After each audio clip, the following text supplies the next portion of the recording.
Olá, boa tarde. Boa tarde a todos e todas. Meu nome é Edelvan, eu sou assistente social na Secretaria Municipal de Assistência Social de Florianópolis. Atualmente estou exercendo a função de presidente do Conselho Municipal, né, aqui de Florianópolis. Gostaria de agradecer o convite da Janice, né, de participar desse evento, estar aqui na coordenação. Esse evento é um evento realizado pela FECAM, pela EGEM, Associação de Municípios, e tem o apoio do COEGEMAS, do Comitê SUAS Santa Catarina. Também tem o apoio do Conselho Estadual dos Direitos da Criança e do Adolescente, do Ministério Público de Santa Catarina e do Ministério Público do Paraná. O tema que será abordado hoje é fortalecimento dos conselhos municipais dos direitos da criança e do adolescente em tempos de pandemia. Cada palestrante terá 15 minutos para fazer as suas colaborações e, ao final, vamos abrir para as perguntas. As pessoas que estiverem nos assistindo pelo YouTube podem fazer as suas contribuições, né, colocações ali, e também fazer as suas perguntas, que, ao final, a gente passa para os nossos convidados. Não seria diferente, né, uma satisfação imensa, né, dividir a tela aqui com pessoas de grande renome que têm uma luta muito significativa na área da criança e do adolescente, principalmente no momento como esse que a gente enfrenta diversas dificuldades, diversos questionamentos e tensões todos os dias, e contaremos hoje com as falas, né, do Dr. João Luiz Botega, que é promotor de justiça aqui em Santa Catarina, coordenador do Centro de Apoio Operacional da Infância e Juventude, né, que contribui muito conosco aí nessas discussões.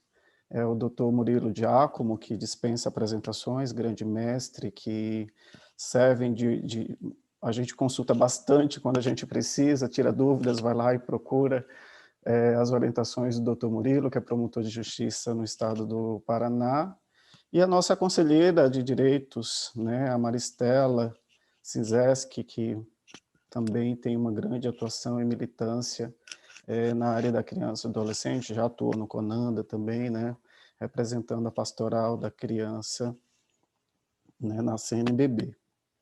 Então, sem mais delongas, né, vamos começar, e eu passo a palavra para o Dr. João Luiz Botega, que tem 15 minutos para suas contribuições. Bom, boa tarde a todas e a todos. Queria inicialmente agradecer o convite da FECAM por estar aqui nessa live, mais uma, a gente discutindo, né, tantos assuntos importantes que permeiam a nossa atuação na área da infância e adolescência, em especial, né, a atuação do Conselho de Direitos. Agradecer ao Edelvan pelas palavras, agradecer também, dizer a minha felicidade de novamente estar dividindo aqui o espaço virtual com o meu amigo Murilo, né, um grande, mencionava antes, né, Murilo, da gente começar, eu queria falar depois, porque fica bem mais fácil, é só concordar com ele, né, então, mas né, colocaram aqui na difícil missão de falar antes do Murilo e não passar vergonha, né. Então, registrar minha felicidade de estar novamente junto com o Murilo, né, um batalhador aí na defesa dos direitos da criança e do adolescente, assim como também a Maristela, né, que tem uma história de luta aí e de entrega, né, na defesa dos direitos humanos, né, lato sensu, mas em especial de direitos humanos das crianças e dos adolescentes.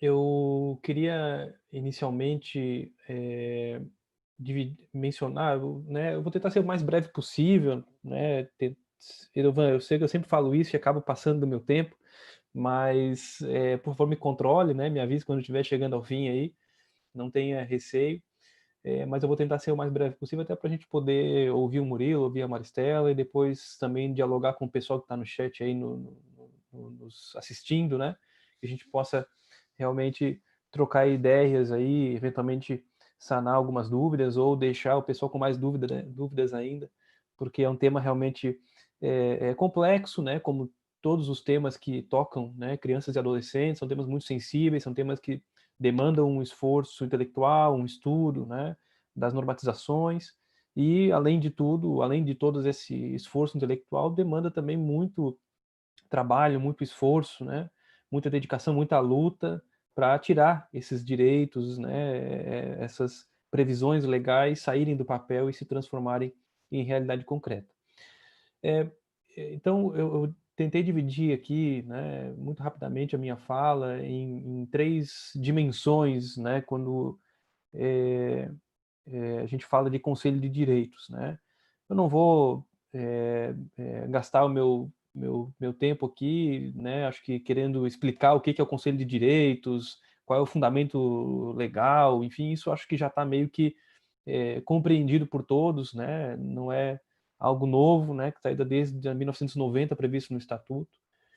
Mas eu queria iniciar, né, fazendo uma reflexão que eu acho que é importante, né, sobretudo nesse momento que a gente vive, sobretudo por conta dos desafios que até o próprio CONANDA tem enfrentado, né, no âmbito nacional.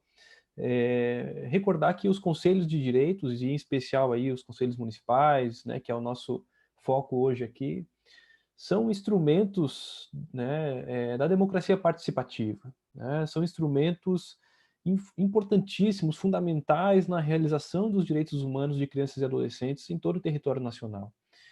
É por meio dele, né, que a sociedade pode e deve participar na tomada de decisões a respeito das políticas públicas que são executadas nos municípios, né? Vejam como o Estatuto foi rico. Lá em 1990, ele já estabeleceu um órgão controlador e deliberativo da política pública, que não é composto apenas por integrantes do executivo, né, dos governantes de plantão daquele momento, daquele mandatário, mas sim composto de forma paritária entre representantes do governo, né, representantes governamentais, e na outra metade representantes não governamentais. E essa é uma balança muito precisa e preciosa, né? Porque, vejam, geralmente a gente sabe que, né, na disputa eventualmente de alguns temas, os conselheiros governamentais tendem a ir para um lado, os não governamentais tendem a ir para um outro lado, e basta que uma dessas duas dimensões consiga convencer um conselheiro no sentido contrário, né? Por isso que a paridade é tão importante nesse sentido, para que o conselho não vire um puxadinho do poder executivo, né? Mas também que não vire, né, um espaço apenas de oposição política ao governante, né? Também não é função do Conselho de Direitos fazer isso, né? Confundindo aí política institucional, política com P maiúsculo, com política partidária. A gente sabe que isso, infelizmente, ainda acontece em alguns municípios, sobretudo os municípios menores, né? Mas vejam, o Estatuto lá em 1990, né, nas diretrizes do artigo 88, né, que vai tratar das diretrizes da política de atendimento previstas no Estatuto, né, vai então trazer a municipalização do atendimento, que é fundamental, né, a criação e manutenção de programas específicos, observadas a descentralização político-administrativa, a manutenção dos fundos, né, a integração operacional entre o Judiciário, o Ministério Público, a Defensoria, Assistência Social, Segurança Pública e tudo mais, né, a mobilização da opinião pública. Então são várias diretrizes que não estão ali à toa, né, e que tem que dizer algo para a gente. E como o Murilo sempre lembra, né, embora o Estatuto não tenha usado a expressão rede de atendimento, né, mas está subentendido nesses dispositivos, quando você fala que é necessário que haja integração operacional entre os órgãos, você está falando de rede de proteção, né? Essa rede que tem essa teia que vai dialogar. E nesta teia, nesta rede, nesse sistema de garantias previsto no Estatuto, está expressamente previsto no artigo 88, inciso 2, a criação de conselhos municipais, estaduais e nacional dos direitos da criança e do adolescente, órgãos deliberativos e controladores das ações em todos os níveis, assegurada a participação popular paritária por meio de organizações representativas, segundo leis federal, estaduais e municipais. Então, primeiro ponto, né, a primeira dimensão que eu queria trazer para o debate, né, é reforçar a importância dos conselhos de direitos enquanto instrumentos da democracia material, da democracia substantiva prevista lá na nossa Constituição Federal, né, no projeto constitucional de 88, de uma sociedade inclusiva, de uma sociedade justa, livre, solidária, que respeite os direitos humanos, que garanta a prioridade absoluta às crianças e adolescentes, que combata qualquer tipo de discriminação de gênero, de raça, de nacionalidade, enfim, que combata as desigualdades regionais, sociais, né? Então, o Conselho de Direitos está inserido nesse contexto. Nós precisamos localizar o Conselho de Direitos, né? Ele não surgiu à toa. Ele não foi criado porque o Collor, quando foi assinar a lei lá do Estatuto em 1990, em 13 de julho de 1990, ele caiu da cama e pensou, vou criar um Conselho de Direitos. Isso não existe, né? Isso é fruto de muita luta, de muito debate, de muita mobilização da sociedade para garantir esse espaço dentro, né, da política de proteção, não só como os movimentos sociais, as organizações da sociedade civil, não só como alheios ou estranhos à política pública, mas sim dentro de um órgão que é, sim, controlador e deliberativo das políticas públicas. Então, essa é a primeira dimensão, que é, né, uma dimensão mais de infraestrutura para iniciar o nosso debate, né? Mas aí eu queria avançar e fixar um pouco nessa expressão órgãos deliberativos e controladores das políticas públicas, né? Vejam, a gente aprende no direito, né, Murilo, desde sempre que as leis não têm palavras inúteis, né? Então, deliberativos e controladores, isso tem que significar algo para nós, né? Isso tem que significar algo para além de simplesmente ser um chancelador de algumas ações que são feitas pelo executivo ou por algumas organizações da sociedade civil, e o Conselho de Direitos não pode jamais se limitar a ser apenas o gestor do FIA, que é o que acontece em muitos municípios, né? Claro que o fundo tem uma função importantíssima dentro das possibilidades da aplicação dos recursos do FIA, né, que estão previstas lá na resolução do CONANDA, mas eu vejo que muitos conselhos de direitos acabam se limitando a gerir os recursos do FIA, que, como eu disse, são importantes, mas não pode se limitar apenas a isso, né? A atuação do Conselho de Direitos é muito mais ampla, muito mais importante. O Conselho de Direitos, aliás, o fundo é uma parte, digamos que é, sei lá, 10, 15, 20% no máximo do que deveria ser uma atuação dos Conselhos de Direitos. E aí, nós temos que resgatar lá, né, a resolução 105 do CONANDA, que é o que vai traçar as diretrizes para a atuação dos conselhos de direitos, né, seja o Conselho Nacional, os conselhos estaduais e os conselhos municipais. E lembrar, né, eu vou aqui ler dois parágrafos do artigo 2º, que eu acho que resumem bem essa nossa discussão, que diz o seguinte, artigo 2º, parágrafo 2º da resolução 105 do CONANDA. As decisões dos conselhos de direitos da criança e do adolescente, no âmbito de suas atribuições e competências, vinculam as ações governamentais e da sociedade civil organizada, em respeito aos princípios constitucionais da participação popular e da prioridade absoluta à criança e adolescente. Parágrafo 3º. Em caso de infringência de algumas de suas deliberações, o Conselho de Direitos da Criança e Adolescente representará o Ministério Público visando a adoção de providências cabíveis, bem assim aos demais órgãos legitimados no artigo 210 do Estatuto, da 8.069 de 90, para que demandem em juízo mediante ação mandamental ou ação civil pública. Então, vejam, órgão deliberativo da política pública, né? Vejam, existem diversas políticas públicas no município que atendem, né, crianças e adolescentes. O Conselho de Direitos tem que estar atento a elas, tem que conhecer profundamente cada uma delas, né? Porque, vejam, não adianta eu sair aqui falando para vocês, conselheiros de direitos, vocês têm que deliberar sobre as políticas públicas, se vocês não conhecem como essas políticas públicas se realizam na prática, né? Como está previsto, como é desenhada, como é realizada a política pública de assistência social, né? Nós temos uma tipificação nacional, nós temos documentos que normatizam a atuação da assistência social. Então não é assim, no meu município eu quero ter um CREAS. Bom, mas o teu município tem 20 mil habitantes, que é onde a tipificação prevê que deve haver um CREAS municipal. Não, não tem. Então, qual é a alternativa? Bom, vamos buscar lá na tipificação, nos documentos do CNAS, né? Mesma coisa na saúde, né? Porque as crianças estão demorando muito para ser atendidas por um especialista médico. Bom, como é que se estabelece a política do SUS, né? Nós temos a porta de entrada, nós temos fluxos, nós temos um sistema de regulação, né? O conselheiro de direito tem que entender isso, né? Isso é o mínimo que ele tem que saber, assim como na educação e na profissionalização, em outras políticas públicas, né? Para poder deliberar sobre essa política pública, né? Então, conhecer profundamente as políticas públicas é um primeiro elemento chave para deliberar. Segundo, fazer um diagnóstico adequado da realidade social do seu município, né?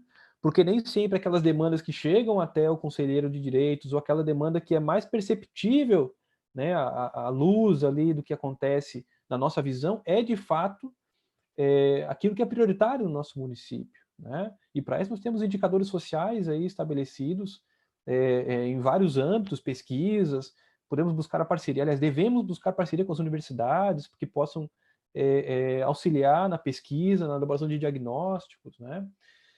Então, tudo isso vai estar lá nesse caldo, né, que vai, e aí cada conselheiro com a sua visão, com a sua percepção, esses estudos que são complementares, esse caldo que vai permitir que este órgão, então, elabore um plano de ação e aplicação, né? Planos, né? Um plano de ação e um plano de aplicação. Mas aí não só para o FIA, né?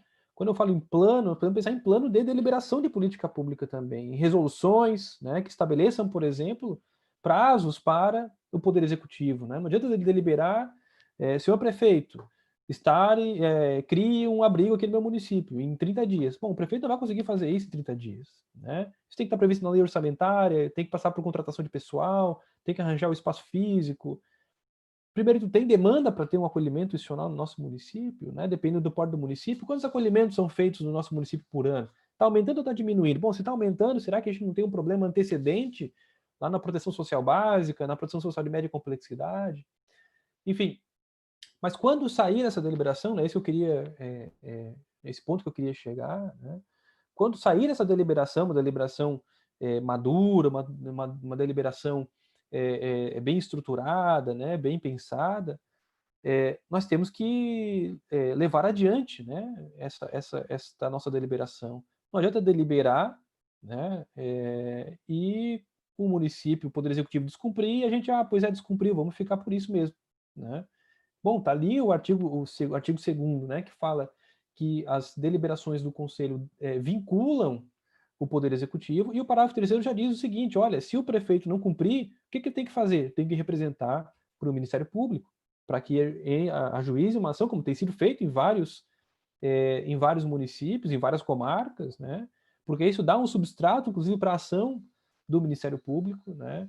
Para poder cobrar em juízo a aplicação, a execução dessa deliberação do CMDCA, né? E também o órgão controlador, e eu já vou chegando para o final, Edevan, meu tempo já está acabando, passou rápido, eu falei que ia falar pouco e ainda falta mais uma dimensão ainda, mas eu vou bem rapidinho. O órgão controlador da política pública, né? Bom, como estão sendo executados os nossos serviços, né? O nosso serviço de acolhimento institucional, né? Todos os programas e serviços estão, aqueles que precisam, né, estão credenciados, né, no nosso Conselho de Direitos. O Conselho de Direitos está, de fato, visitando esses espaços ou faz uma análise meramente burocrática né, um controle meramente burocrático desses espaços, né, desses programas, desses serviços. Então, fundamental, né? E aí, se eventualmente o CMDCA identificou uma irregularidade grave nesses serviços que não seja possível de correção, claro que se for possível de correção, de ajuste, o Conselho de Direitos pode estabelecer um prazo, né? Sentar junto com a equipe técnica, com o programa, com quem executa aquele serviço e buscar a solução para aquele problema, né? Mas se for uma coisa muito grave, o Conselho de Direitos, inclusive, pode retirar, né, o credenciamento dessa entidade e ela não pode mais funcionar no município. Então vejam o peso que uma deliberação do Conselho de Direitos tem no que diz respeito ao controle das políticas públicas, né? E para finalizar, a última dimensão, bem rapidamente, para finalizar, é lembrar que eu já até falei um pouco isso na segunda dimensão, né? Na necessária transversalidade do CMDCA, o trabalho necessariamente intersetorial do CMDCA, né? porque a gente sabe que a maioria das políticas públicas, como eu disse, né, elas não estão vinculadas à área da criança e do adolescente, né, diretamente. Ela vai estar vinculada à política de educação, à política de assistência social, à política de saúde. Então, é necessário, né, para que o Conselho de Direitos possa executar bem o seu papel, que ele dialogue de forma constante, faça reuniões conjuntas, marque inspeções conjuntas, faça estudos conjuntos com os outros conselhos de direitos, né? Com o Conselho de Direitos, com o Conselho da Assistência Social, Conselho de Saúde, Conselho de Educação, enfim, Conselho do Fundeb, tem um monte de conselhos aí que o CMDCA deve necessariamente dialogar, né? Além de dialogar, obviamente, com outros órgãos, né? Com o Conselho Tutelar, né? É necessário que o CMDCA não é opositor, não é inimigo do Conselho Tutelar, nem o Conselho Tutelar inimigo do Conselho de Direitos, né? Eu fico muito triste quando eu vejo em alguns municípios que há um certo distanciamento, às vezes até mesmo uma disputa, né, entre Conselho de Direitos e Conselho Tutelar, como se fossem inimigos, enquanto Conselho de Direitos e Conselho Tutelar estão lá brigando, quem está sofrendo são as crianças e os adolescentes, né? Então, necessidade, então, né, como eu disse, fundamental de pensar o Conselho de Direitos como um órgão transversal, né, das políticas públicas, que vai dialogar, que vai transitar entre todas essas políticas públicas e levar para essas políticas públicas, para a saúde, para a educação, para a ciência, o olhar da criança e do adolescente, né? Por isso que tem que ter participação, protagonismo dentro do Conselho de Direitos também de crianças e adolescentes, porque a gente dialoga, a gente estava discutindo esses tempos com a saúde, por exemplo. Como garantir prioridade absoluta no atendimento da saúde, né? Sendo que a gente tem filas de espera, o sistema todo regulado e tal. Bom, a saúde não tinha se atentado para isso, né? Precisou nós levarmos essa demanda para a Secretaria Estadual de Saúde, junto com a CIB, com os espaços de deliberação das políticas públicas de saúde. Olha, a gente precisa garantir prioridade absoluta para crianças e adolescentes nessa fila de espera. Então, esse é o papel do Conselho de Direitos também, né? E aí, um exemplo prático, né, de uma atuação dessa forma é o documento de orientações técnicas, né, do CONAN da CNS, que trata dos serviços de acolhimento. Vejam, um documento elaborado conjuntamente pelo Conselho Nacional dos Direitos da Criança e Adolescente e pelo Conselho Nacional de Assistência Social. Vejam que maravilha, por isso que esse é um documento tão importante, né, construído de forma intersetorial. E é isso que a gente tem que buscar nos nossos conselhos de direitos. Fortalecer não só o CMDCA, mas todos os conselhos de direitos, né? O Conselho de Direitos, o Conselho Municipal dos Direitos da Criança e Adolescente pode ser, quem sabe, o primeiro, né? O protagonista dessa história, mas necessariamente nós precisamos fortalecer os outros conselhos de direitos. Era isso que eu tinha para falar muito rapidamente, eu sei que o tempo é curto, e depois a gente fica para o debate posterior. Obrigado. Obrigado, doutor João. Muitas contribuições o doutor João traz aqui, né? Eu acho que trazendo essas três dimensões que ele apontou faz com que a gente comece um processo ali de discussão do que é esse espaço de CMDCA, né?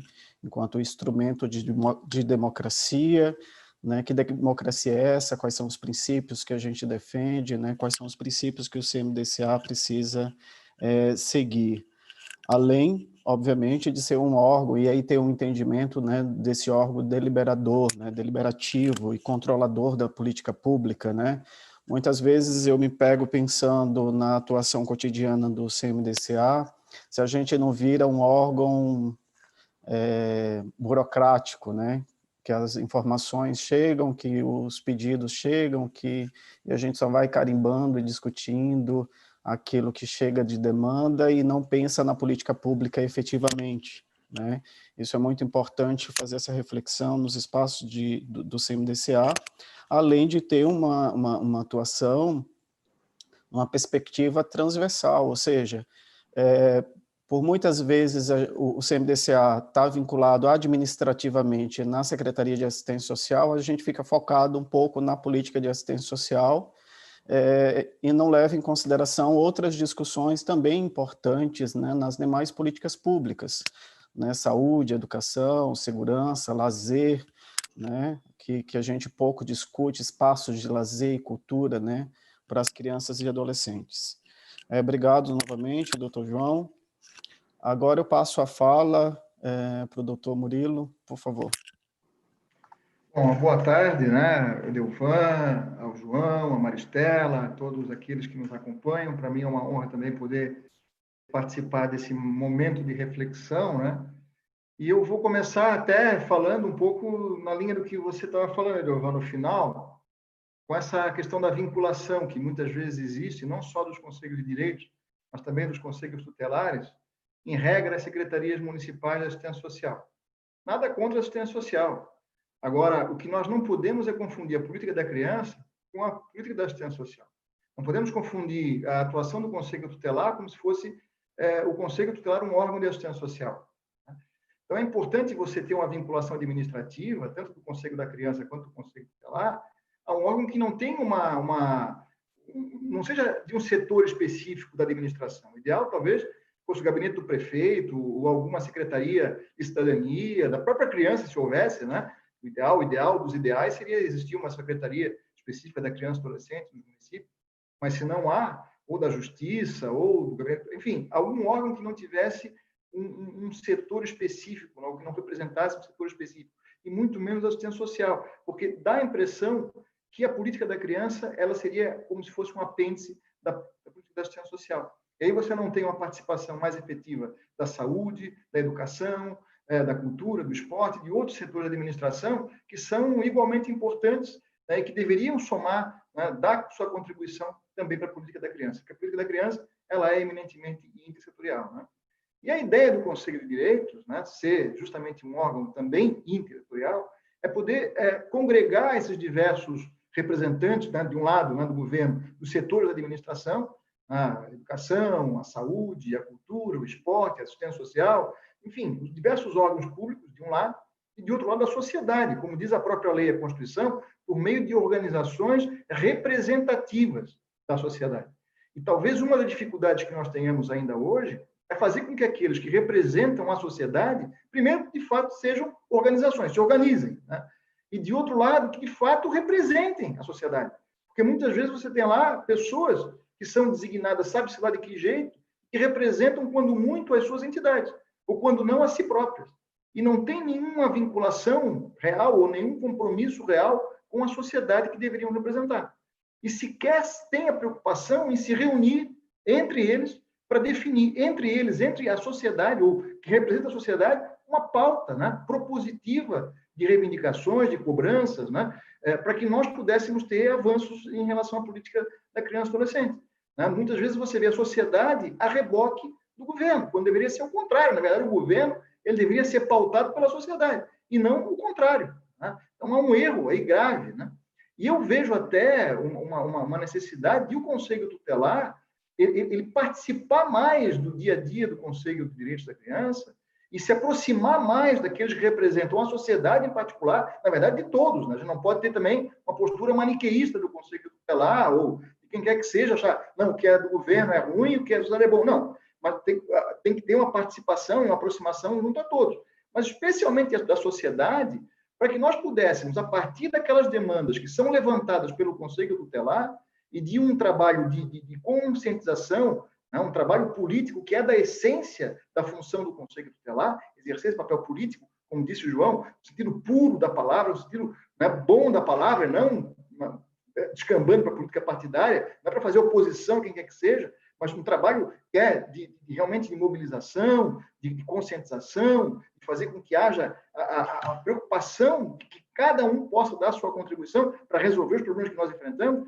E o Conselho Tutelar, como tem, em tese, eu deveria ter uma noção maior desses problemas, né? Especialmente se o Conselho Tutelar fizer o que a gente gostaria que fizesse, que é sair às ruas, né? Que é sair a campo, ter também uma ação protagonista, uma ação que vai buscar o problema na origem e não fica esperando no gabinete que surja o problema para ele somente então resolver, tentando apagar incêndio com conta-gotas. Mas o Conselho Tutelar, ele tendo essa preocupação também em buscar a demanda, né, em fiscalizar aquilo que nós temos, aquilo que nós deveríamos ter e não temos, ou temos de forma precária, em termos de estrutura de atendimento, se aproximar dos conselheiros, da sociedade, também, claro, do governo, mas especialmente para poder apresentar algo de concreto e poder levar para as reuniões algo realmente propositiva, como eu falei, não só, né, esperar que o governo paute alguma coisa e aí ele vai lá depois e concorda ou discorda, e sem ter uma organização também prévia, uma reunião prévia entre quem representa a sociedade para poder definir uma linha de ação, uma estratégia de ação que vai poder fazer o confronto, como disse o João, igualdade de condições, né? De forma realmente paritária com o governo. Porque parte do princípio que o governo, ele do lado de cá, ele está devidamente organizado, ele está devidamente combinado, né? O que ele vai levar ao CMDCA. E é legítimo que faça, não estou dizendo que não é. O governo ele tem lá uma ideia, ele quer, né, impor a sua vontade, a sua proposta de governo, só que nós temos que lembrar que os conselhos de direitos eles têm a pretensão de estabelecer não a política de governo, ou não só referendar a política desse ou daquele governo, eles têm a pretensão de formular uma política de Estado, lato sensu.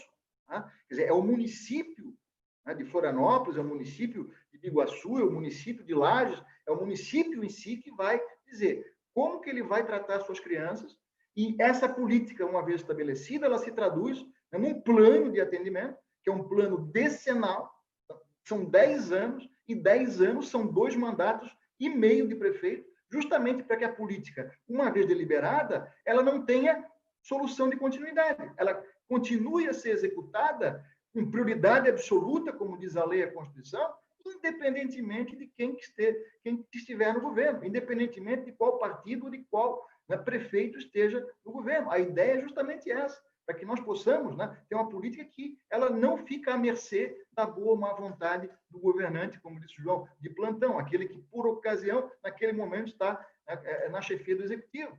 E a ideia é, inclusive, não só deliberar a política, estabelecer, aprovar, como também controlar, como também disse o João, a execução, para ver esses planos que foram deliberados e aprovados pelo Conselho, eles estão tendo reflexo no orçamento público, aquelas metas que foram estabelecidas, né? E claro que todo plano tem que ter metas estabelecidas, essas metas, elas foram cumpridas? Se não foram cumpridas, por que não foram cumpridas? E o que se está fazendo para poder correr atrás desse prejuízo e poder fazer com que elas sejam, então, cumpridas dentro daqueles prazos que foram estabelecidos nesse planejamento estratégico, né? Planejamento que foi feito para o município cumprir ao longo desses 10 anos.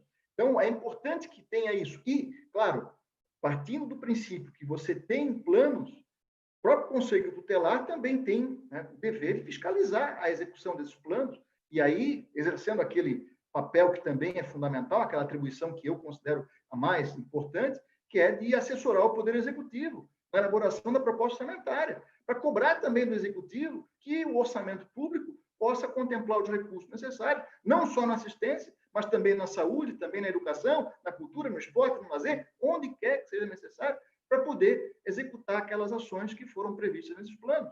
Agora, se você não tem um conselho funcionando como deveria, se você não tem um conselho deliberando a política pública, você nem tem política para poder cobrar. Você não tem uma definição, né, do que cabe a quem fazer, você não tem controle do que está sendo feito ou não está sendo feito, que precisaria estar sendo feito. Então, é essencial que haja o funcionamento dos conselhos. Inclusive, nós, Ministério Público, né, uma coisa que eu há muito tempo, eu já venho orientando os colegas, aliás, se eu não me engano, logo que eu entrei no Centro de Apoio, a primeira iniciativa que eu tive, quando eu comecei a atuar no Centro de Apoio, foi me aproximar com a nossa Corregedoria do Ministério Público para propor à Corregedoria que expedisse uma recomendação.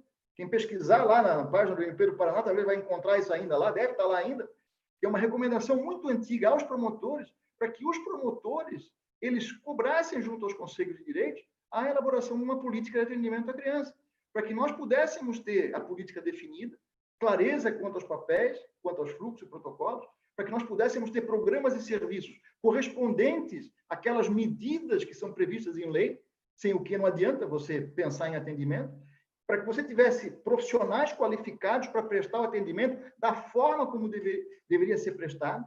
E aí, hoje, eu chamo a atenção para a necessidade de você ter, por exemplo, né, um equipamento próprio para realizar uma escuta especializada de uma criança ou adolescente vítima ou testemunha de violência, tal como prevê a Lei 13.431, para que nós possamos levar essa criança para ser ouvida por alguém que tenha competência técnica para tanto, e não simplesmente qualquer um que vai ouvir de qualquer jeito, e isso pode trazer graves prejuízos para a criança e até para a descoberta do que está acontecendo ou não, né? E é necessário que nós estejamos atentos. esses equipamentos que nós deveríamos ter, que a lei prevê, não só o Estatuto, mas também a Lei 13.431, o próprio Marco da Primeira Infância, outras leis, a Lei dos Sinais, esses equipamentos, eles estão disponíveis, eles estão funcionando como deveriam, não estão? Nós temos já a definição, a deliberação quanto à implementação desses equipamentos? Não temos. Né? Se nós temos o que foi deliberado, ele tem reflexo no orçamento público? Não tem? Se não tem, por que não está tendo? Né? Inclusive, nós estamos agora, nesse momento, em fase de elaboração, né, de proposta orçamentária para 2021. Né? E no ano que vem, com a assunção dos novos prefeitos, vamos ter elaboração, inclusive, do plano orçamentário plurianual para 2022 a 2026. E é fundamental que nós estejamos atentos para ver aquilo que o Conselho deliberou, né, aquilo que se traduziu num plano de atendimento, está sendo previsto no orçamento público, não precisa nem querer inovar, basta verificar o que já foi deliberado. Aquilo que foi aprovado, eventualmente, numa conferência municipal dos direitos da criança, que também deveria servir de norte à atuação dos conselhos de direitos. Conferências municipais, elas têm, inclusive, até na sua regulamentação, um caráter deliberativo também, não só propositivo. E aquilo que foi deliberado na conferência teve reflexo também na ação do Conselho de Direitos? Está tendo reflexo no orçamento público ou não está? Isso é importante fazer essa avaliação. O papel do Conselho de Direitos é fazer isso. Lembrando que, uma vez que o Conselho delibera, como bem lembrou o João, a deliberação do Conselho, ela tem força vinculante, ela vincula o gestor. O plano de atendimento que foi aprovado por resolução do Conselho, ele tem que ser cumprido. Não é se der eu vou cumprir, não, ele tem que ser cumprido. Se ele não for cumprido, o gestor que descumpre a política que foi dada pelo Conselho, inclusive pode responder por improbidade administrativa. É o que diz a lei do SINASE. Quem olhar a lei do SINASE, a lei 12594, está lá previsto no artigo 28 e 29, que o descumprimento das disposições da lei do SINASE pode levar, inclusive, à prática de improbidade administrativa. E claro que isso vale para outras disposições de outras leis semelhantes. Porque se você pegar o Estatuto, está no artigo 208 do Estatuto, no artigo 216, fala das ações de responsabilidade. Ações que, inclusive, elas decorrem do descumprimento, né, ou do não oferecimento da oferta irregular de programas de serviço, que são deliberados pelos conselhos, né, ou que deveriam ser deliberados pelos conselhos. E aí a responsabilidade é do gestor, é do agente que se atribui a ação, omissão lesiva. O João lembrou, né, está na resolução do CONANDA, a possibilidade de o Conselho de Direitos buscar, né, junto ao Ministério Público, para que se ingresse com uma ação para fazer valer as suas prerrogativas. Eu diria até mais. Eu diria que o próprio Conselho de Direitos, ele tem, ele próprio, capacidade, né, de estar em juízo. Ele tem a chamada personalidade judiciária, embora não tenha jurídica, ele tem judiciária. Ele pode, ele próprio, ingressar em juízo na defesa dos seus interesses, ou isso sendo via Ministério Público. Agora, uma vez que é descumprido aquilo que ele deliberou, isso pode levar, deve levar a uma responsabilidade civil e administrativa do agente, né, a que se atribui essa omissão, que, em última análise, lesa os direitos da criança e adolescente. Se você pegar agora a própria lei 13.431, a lei da escuta protegida, a lei, né, enfim, do depoimento especial, essa lei 13.431, assim como já tinha feito a lei 13.257, o Marco da Primeira Infância, acrescentou um inciso a mais, né? Acrescentou um inciso ao artigo 208 do Estatuto, prevendo justamente que, se você não tiver uma política, né, de atendimento à criança ou adolescente vítima ou testemunha de violência, isso, em tese, gera a responsabilidade do gestor omisso. Né? Agora, é aquela história, você tem que ter a política, você tem que colocar isso em discussão, né, perante a sociedade tem que tomar a iniciativa. E eu digo até para o pessoal do Conselho Tutelar, que está ouvindo a gente, e sempre tenho afirmado isso, da importância de eles se aproximarem dos representantes da sociedade que integram os Conselhos de Direitos, e não só o Conselho de Direitos, também, bem lembrou o João, Conselho da Assistência, Conselho da Saúde, Conselho da Educação, que são os conselhos que deliberam política pública, se aproximar desses representantes, para tentar ser aquele catalisador, aquele órgão que vai chamar a atenção, chamar a responsabilidade, para que eles se organizem e para que eles estabeleçam uma pauta, né, propositiva para levar a discussão junto ao governo. E uma coisa que também é importante, os Conselhos de Direitos, eles têm se reunido, né, quando se reúnem, até agora a pandemia está servindo de bom pretexto para que não haja reunião, isso é um absurdo, né, é inaceitável, né? Mas quando se reúnem, muitas vezes se reúnem uma vez por mês. Eu costumo dizer, pode ser que daqui a mais 30 anos ou 60 anos nós possamos nos dar ao luxo de nos reunirmos uma vez por mês para discutir a política da criança. Mas hoje, na situação atual, o tamanho do rombo que nós temos pela frente, né, com os desafios aí, com a falta de estrutura, com a falta de organização, de articulação da política de atendimento à criança, reunir uma vez por mês é absolutamente inviável. Nós temos que encontrar meios, inclusive agora durante a pandemia, de encontros virtuais, como nós estamos fazendo aqui, né, para que nós possamos nos reunir com muito mais frequência. Talvez uma vez por semana seja pouco ainda, especialmente nesse momento em que nós estamos agora discutindo a questão do orçamento, para que nós possamos fazer com que aquilo que foi deliberado pelo Conselho, de fato, seja contemplado no orçamento público dos órgãos diversos, da educação, da saúde, da assistência, da cultura, do esporte, do lazer, do que for necessário, com aquela prioridade absoluta que a lei e a Constituição prevêem. E lembrando que ninguém quer favor. Quando a gente pede para que se cumpra o que está na lei e na Constituição, não é favor que nós queremos, é uma obrigação, é um dever do gestor. Um dos princípios que rege a administração é o princípio da legalidade. E a legalidade importa justamente em você respeitar aquilo que dispõe a lei e a Constituição. Inclusive, essa garantia de prioridade absoluta para criança e adolescente. Agora, não adianta, né, você cobrar se você não tiver o que cobrar. Então, é importante ter o que cobrar. E o que cobrar? Fazendo esse levantamento. O que já foi deliberado? Quais são os planos de ação, os planos de atendimento que já foram devidamente aprovados pelo Conselho? Na matéria, né, socioeducação, enfrentamento da violência contra a criança, combate à evasão escolar, enfim, tudo aquilo que diz respeito à política para a criança de um modo geral. E fazer com que esses planos de ação eles sejam, de fato, contemplados lá, né, no orçamento público. Porque se não tiver no orçamento, vira uma mera carta de intenções. E fica muito bonito no papel, mas na prática não vai ter condição de mudar coisa alguma. Então, é muito importante que, nessa hora, haja uma união entre o Conselho de Direitos e o Conselho Tutelar, né? E o Conselho Tutelar assumindo também esse papel político, e esse papel protagonista e propositivo, né? Para que nós possamos, livre de qualquer antagonismo que possa existir, ou qualquer disputa que possa existir, pensar grande, pensar na criança e adolescente, que é o nosso objetivo. E o que é que nós podemos fazer para que um fortaleça o outro e nós juntos possamos encaminhar isso para o Executivo, para que o Executivo cumpra aquilo que, né, foi deliberado e aquilo que está previsto na lei e na Constituição, né, disponibilizando os equipamentos, as estruturas, a política de atendimento, né, para que nós possamos ter condições, né, de prevenir de preferência. Né? Aliás, importante, né, não perder de vista que a política de atendimento à criança ela tem que ter foco na prevenção. Né? E, uma vez acontecendo a violação, ter os meios adequados, os meios necessários para que eu possa corrigir aquela situação de violação e responsabilizar quem praticou a violação. Tá? Inclusive, muitas vezes, quem praticou a violação, como eu disse, é o próprio agente público, pela sua omissão. Porque a omissão do poder público ela é uma causa de violação de direito. E quem diz isso não sou eu, é o próprio Estatuto. Se pegar o artigo 98 do Estatuto, quando relaciona as hipóteses em que uma criança se considera em situação de risco, né?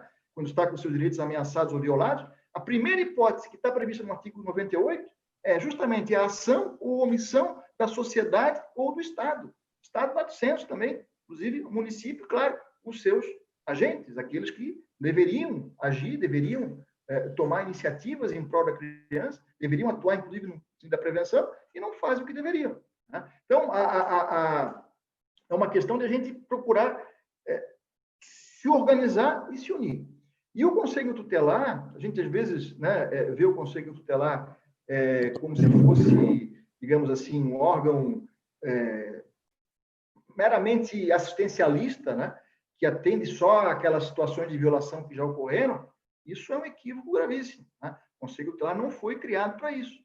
Ele foi criado para justamente ter essa atuação mais destacada, né, no sentido das questões coletivas, para poder buscar informações, buscar dados que justamente são a base da elaboração da política. Sem dados da realidade, você não tem como elaborar a política, ou não tem como controlar a execução da política, ver se está adequado ou não está adequado.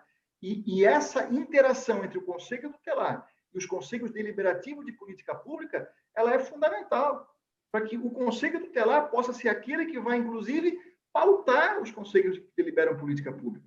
O que vai buscar essa adesão da sociedade de uma forma organizada, para que a sociedade também possa se unir em torno daquela causa. Fechar a questão em torno de determinadas situações, para que quando de uma reunião, né, com o executivo, quando de uma deliberação, ou de uma reunião que visa tomar uma deliberação, possa haver esse equilíbrio. Você possa, né, questionar e de uma forma qualificada e possa fazer com que haja, né, a preocupação do governo em avançar em relação àquilo que ele propunha originalmente.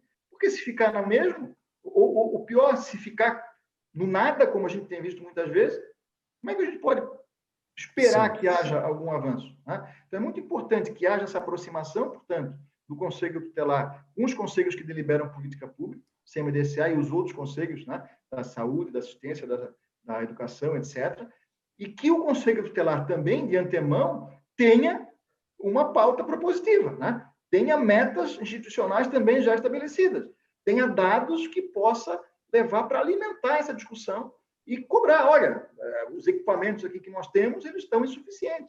Nós precisaríamos de tais e tais programas, ou tais e tais serviços, e esses serviços, esses programas não estão disponíveis. Ou eles estão disponíveis de uma forma precária, quer dizer, não tem profissionais suficientes para atender a demanda. E, às vezes, o próprio, né, representante lá, né, de uma entidade, um equipamento, ele vai buscar o apoio do Conselho Tutelar, ou poderia buscar o apoio, para que o Conselho Tutelar fosse o porta-voz dele junto aos conselhos que deliberam política pública. Ou a sociedade, que representa a sociedade, deveria também lá sair a campo, né? Porque não é só chegar uma vez por mês, como a gente tem visto, e aí participar de uma reunião. Não pode ser assim. Obviamente que não. O compromisso que a pessoa assume com a sociedade, né, ele tem que ir além disso. Ele tem que ter a preocupação de realmente ouvir, né, os reclamos da sociedade. Sair, como eu disse, às ruas, se reunir com as comunidades, colher dados em campo, né, ouvir os profissionais que estão na ponta e, às vezes, estão sofrendo justamente pela falta de estrutura. Eles querem prestar um bom atendimento, mas eles não têm condições, porque eles são poucos, eles não têm a formação técnica necessária para poder fazer aquilo que se demanda a eles. E aí você acaba precarizando o atendimento. Você não tem condição, por exemplo, de elaborar um plano individual e familiar de atendimento. Não tem como fazer visita domiciliar, não tem como fazer uma série de ações que a lei prevê, que deveriam ser feitas e que acabam se perdendo, justamente porque você não tem estrutura adequada. Okay. E aí a importância, né, de você colher esses dados, de você ouvir quem está na ponta, de você ouvir a sociedade, né, para saber o que ela espera de nós, ouvir os adolescentes e as crianças. Né? Se você pegar a lei 13.257, o marco legal da primeira infância, eu sempre digo isso, o marco legal da primeira infância vale para crianças até 6 anos de idade. E na lei, há previsão que na elaboração da política para a primeira infância, você tem que ouvir as crianças até 6 anos. E você tem que ouvir criança até 6 anos, você tem que ouvir criança mais velha e você tem que ouvir adolescente. Aliás, uma questão que nós temos que enfatizar é a necessidade de ter uma representação legítima e adequada dos adolescentes nos conselhos de direitos da criança. Nós temos que ter um espaço próprio para eles, mas que seja mais que um espaço meramente figurativo, não é algo meramente, né, decorativo, colocar lá um adolescente que às vezes nem sabe o que está fazendo lá. Nós temos que ter uma representação legítima, nós temos que ter uma discussão que começa na escola, nesse processo de formação de cidadão, que é a base da educação. A educação, um dos objetivos da educação, na forma da Constituição, é preparar a pessoa para exercer sua cidadania. E ser cidadão é poder, nessas horas, né, ocupar esses espaços, que são espaços, como foi dito aqui, democráticos, que estão à disposição da sociedade e que são subutilizados pela sociedade, mas eles próprios ocuparem esse espaço para levar as reivindicações deles. O que é que eles esperam de nós? Que tipo de política eles gostariam de receber? Que tipo de atendimento eles gostariam de receber por parte do poder público? Né? E muitas vezes eles não são ouvidos. E nós oferecemos a eles uma série de coisas que, na nossa opinião, são adequadas, mas sem ouvi-los e sem ouvir a opinião deles sobre o que eles pensam a respeito, podemos oferecer coisas que não os representam, que para eles não significam coisa alguma. E aí você acaba tendo, né, uma baixa adesão. E por que você tem a baixa adesão quando você encaminha um adolescente para um atendimento num programa ou serviço? Porque você não ouviu para saber... Oi. Só finalizando. Já passou. Você não ouviu o adolescente para saber se ele concordava com isso, se ele, de fato, entendia que esse tipo de ação que foi oferecida a ele, de fato, representava, de fato, né, ele gostaria de receber esse tipo de ação. É importante, enfim, só para fechar, né, fazer com que haja uma qualificação na representação dentro desses conselhos de direitos. Tanto na representação do governo, para que eu tenha lá pessoas que realmente possam colaborar. O ideal é que fossem os gestores, ou se não os gestores, né, alguém que pelo menos tenha conhecimento de gestão, para que possa travar um debate qualificado com a sociedade. E a sociedade, do lado de cá, né, sem maniqueísmo, a sociedade também bem representada, por pessoas que tenham consciência do seu papel e do que elas estão fazendo lá. E de que tem que se organizar, e que tem que se unir, e tem que discutir entre eles, e com a participação do Conselho Tutelar, e com a participação também das ruas, da sociedade que está lá, né, nas comunidades, e dos adolescentes, o que eles gostariam de levar em termos de proposta para o Executivo. Né? E a partir dessa qualificação, né, ter um número maior de reuniões, ter um número maior de encontros, ainda que virtuais, de debates entre os conselheiros que representam a sociedade e também o governo, para que nós possamos avançar e avançar cada vez mais. E fazer com que esses conselhos eles sejam vistos com a importância que eles têm, porque eles são vistos, às vezes, como se fossem meros órgãos opinativos, consultivos. E não, eles são órgãos que deliberam a política. Eles têm o poder... Doutor Murilo, acho que acabou e a gente pode retomar esse... município. Sim, sim. Só para dizer. E as pessoas, às vezes, não valorizam os conselhos como deveriam valorizar. Até quem está lá dentro não valoriza.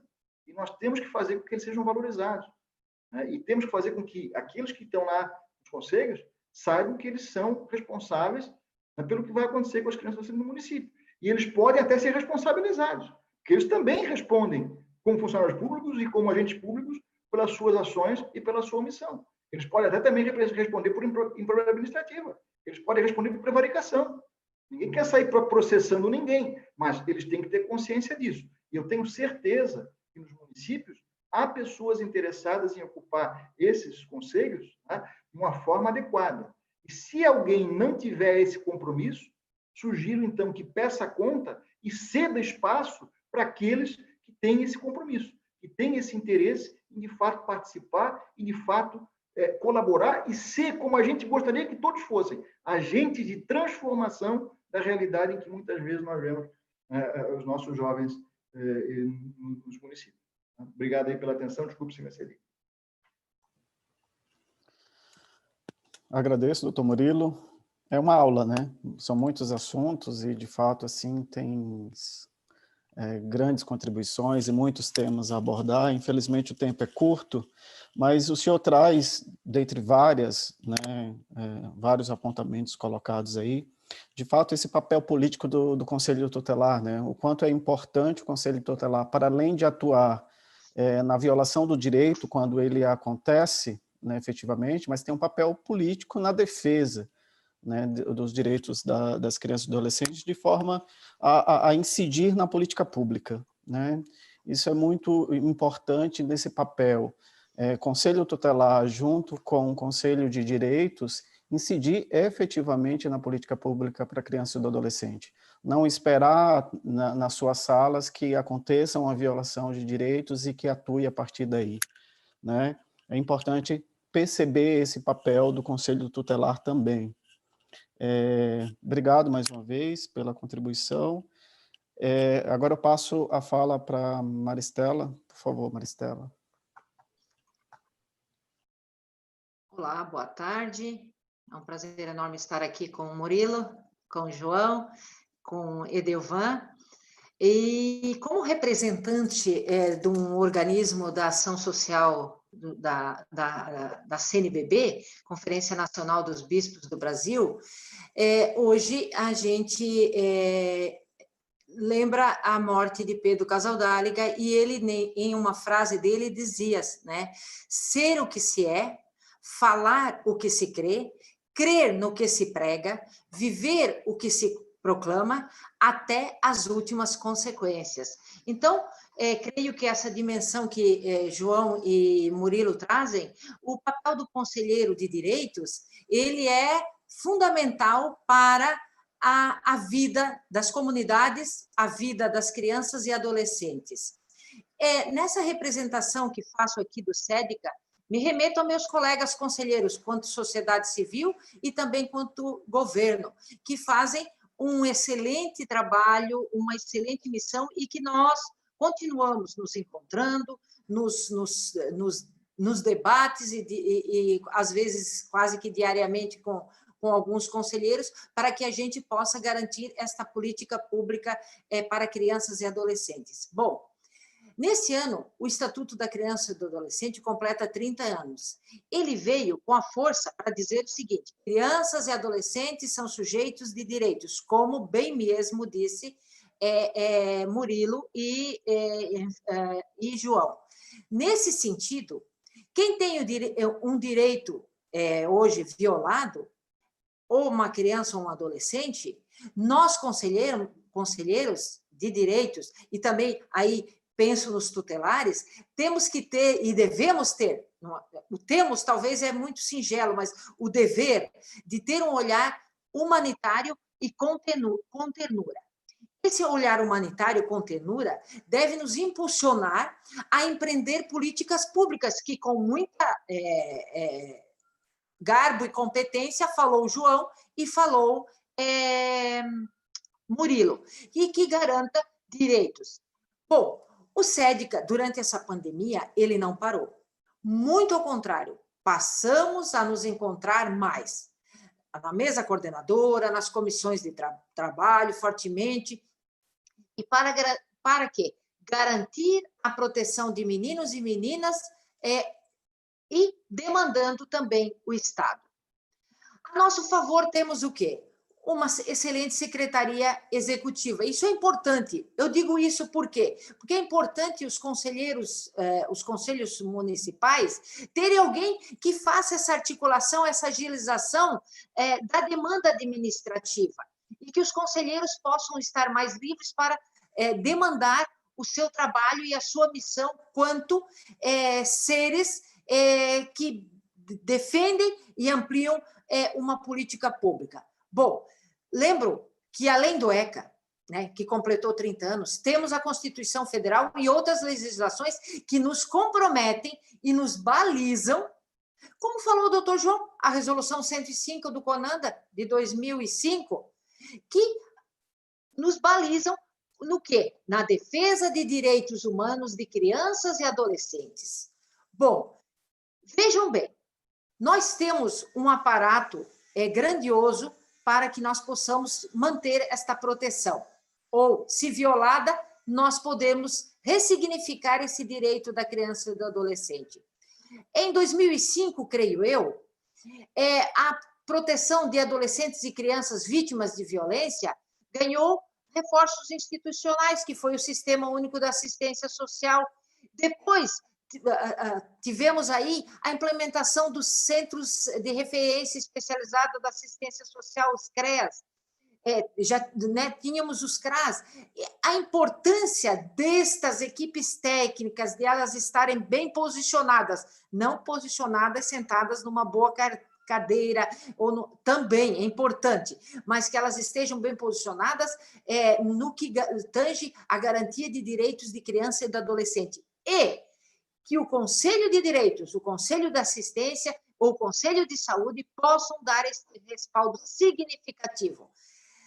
Nessa dimensão, nós podemos olhar que nós também tivemos a Lei 12.010, nós tivemos a lei que o Murilo já falou, do SINASE, nós tivemos a lei da convivência familiar e comunitária, nós tivemos o marco legal da primeira infância, que Murilo também fez uma bela fala sobre ele. Bom, durante esses anos, o ECA vem se aprimorando. Um dos avanços recentes foi a criação da Lei 13.431, que já foi bem falada por Murilo, que precisa de espaços adequados para que as crianças e adolescentes possam ser atendidos com dignidade, que é conhecida como o quê? Lei da escuta, que determina o quê? A integração, a interlocução dos serviços para prevenir e coibir novas formas de violência contra crianças e adolescentes já vitimizados. Vejam, caros colegas conselheiros, temos um arsenal de leis, resoluções e normativas. O que nos falta? Ganas, vontade, luz, força, comprometimento para termos, para assegurarmos políticas públicas interligadas entre as áreas. Aqui diria economia, educação, saúde, cultura, assistência social e segurança, que contribuam para o desenvolvimento e bem-estar integral de crianças e adolescentes, assim como para a redução emergencial das desigualdades. Como nós trabalhamos para reduzir as desigualdades?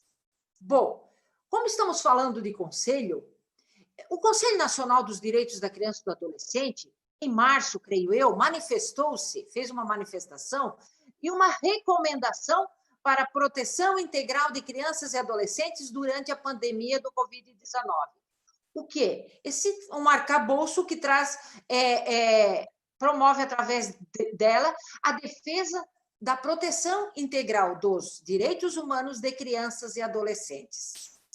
O SEDCA, quanto Conselho Estadual e quanto Conselheira Estadual, vem cumprindo seu papel institucional e faz chegar a todos os CMDCAs essa e demais normativas que chegam e que vão contribuir para o fortalecimento dos conselhos de direitos, CMDCAs, e também da política em prol da infância.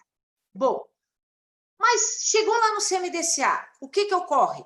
Portanto, então, precisamos o quê? Ler, estudar e compreender as recomendações que deve ajudar muito as comunidades na proteção dos direitos humanos de criança e de adolescente.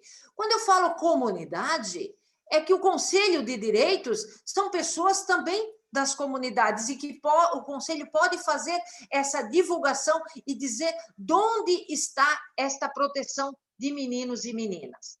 Bom, cabe os conselhos municipais fazer acontecer a política da infância numa dimensão de direitos, e aqui poderíamos focar o quê? O direito à saúde. Eis aí a grande oportunidade aos CMDCAs hoje de revisitar como anda o direito da criança e do adolescente.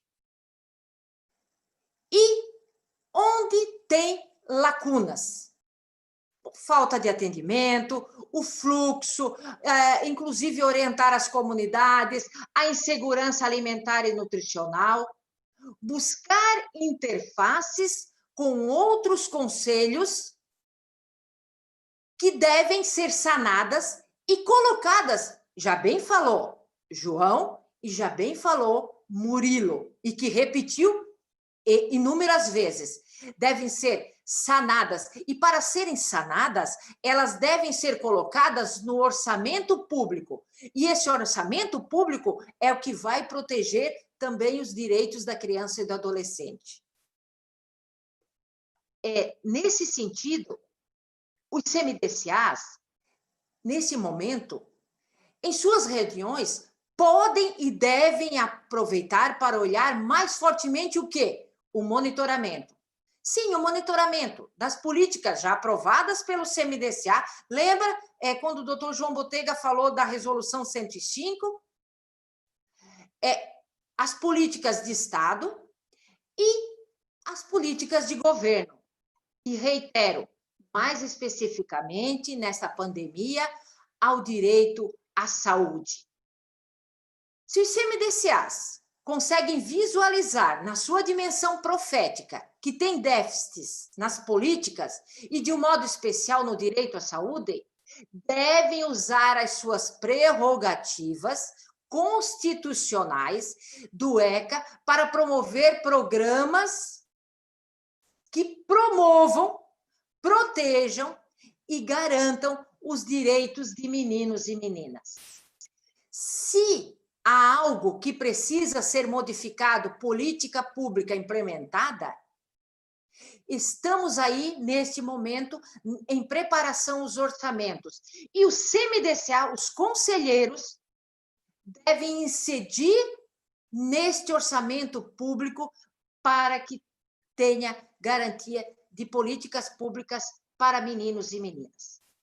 Bom, tem um outro viés que o João falou, e ele disse, não tão essencial, mas também importante, ou vice-versa, como o CMDCA pode promover também essa garantia, essa proteção de meninos e meninas. O CMDCA tem uma grande ferramenta e uma grande luz que outros conselhos não têm, que é o FIA, que pode ajudar a promover a saúde, não com a compra de medicamentos e tal, agora, não, mas com projetos inovadores que ajudem nossas crianças e adolescentes a manter-se nessa caminhada do seu direito, da garantia do seu direito, e, de um modo especial, também o seu direito à saúde. Bom, em outra esteira, sabemos que crianças e adolescentes já sofrem violências e continuam sofrendo. E, nesse momento, quem não tinha seu direito violado pode vir a ter. Dessa forma, não podemos, conselheiros de direitos, e aí também conselheiros tutelares, não podem pôr a cabeça no travesseiro e dormir. Precisamos estar alertas. Alertas com o que acontece com as nossas crianças e adolescentes. Onde os CMDCA necessitam e devem estar vigilantes, alertas? Já mencionei, no direito à saúde, já foi mencionado pelos colegas que me antecederam, nas crianças e adolescentes acolhidos, em acordo com as orientações técnicas já mencionadas na fala do doutor João, nos adolescentes em cumprimento de medidas socioeducativas, no direito à educação, nos cuidados com as crianças em situação de rua, com as que sofrem violência doméstica, com as comunidades tradicionais, sejam elas crianças, adolescentes, indígenas, quilombolas, ciganas, rurais, ribeirinhas ou das águas, como nós definimos. Nós precisamos ter um olhar para este público, para esses meninos e meninas. Temos legislações, recomendações, sabemos que tem violação de direitos, podemos ter e saber. Mas, se não nos reunimos para pensar, discutir e analisar o que é importante para os meninos e meninas, nesse momento, de nada adianta as orientações e legislações. São algo que não nos atinge e precisa nos atingir. Se nada fizermos, não podemos ser chamados conselheiros de direitos. Não podemos, Murilo já falou, não podemos, vai para casa, não é o seu lugar aqui. Não podemos compor o CMDCA. E não podemos, talvez, ser chamados defensores de direitos. E sim, talvez, seres andantes ou pessoas que estão ali para fazer número e não para contribuir. Precisamos contribuir e incidir politicamente em políticas públicas. Os conselheiros não podem ficar em casa e dizer o seguinte, outro dia eu ouvi um conselheiro dizendo, nós estamos cumprindo o isolamento social. E nesse cenário permanecemos sob a justificativa, a gente não pode se encontrar, então tudo fica como está. Não, minha gente. Remotamente, Murilo já falou, João já falou, Edelvan já falou, podemos e devemos. O CMDCA deve se encontrar remotamente, deve o quê? Definir estratégias de como vai proteger crianças e adolescentes, deve discutir como vai como podemos auxiliar, propor, oferecer ao poder público, às organizações da sociedade civil, às comunidades e às famílias, para que protejam nossas crianças e adolescentes. Precisamos estabelecer, propor ou dar, ou como quisermos definir, diretrizes conforme o artigo 88 do Estatuto da Criança e do Adolescente, e fazer o controle social sobre tudo o que é ofertado e também o que não é ofertado. Não podemos entrar naquela vibe de que, ai, morreu uma criança, ai, mais um anjinho no céu. Não, nós queremos os anjinhos aqui na Terra, nós queremos as crianças e os adolescentes com seu desenvolvimento pleno, como sujeitos de direitos, como formadores de opinião, participantes dos conselhos, como bem falou Murilo, e, acima de tudo, grandes gestores, grandes conselheiros e grandes pessoas que podem edificar e sustentar a sociedade. O que os conselheiros de direitos humanos de criança e adolescente não podem fazer é cruzar os braços. Se estamos nos omitindo diante desse cenário catastrófico de saúde pública, que pode violar direito de crianças e adolescentes, quem somos? Conselheiros? E esses meninos e meninas precisam da nossa posição. Nesse momento, não pode ter conselhos de direitos de criança e adolescente e conselheiros com o deixa a vida me levar.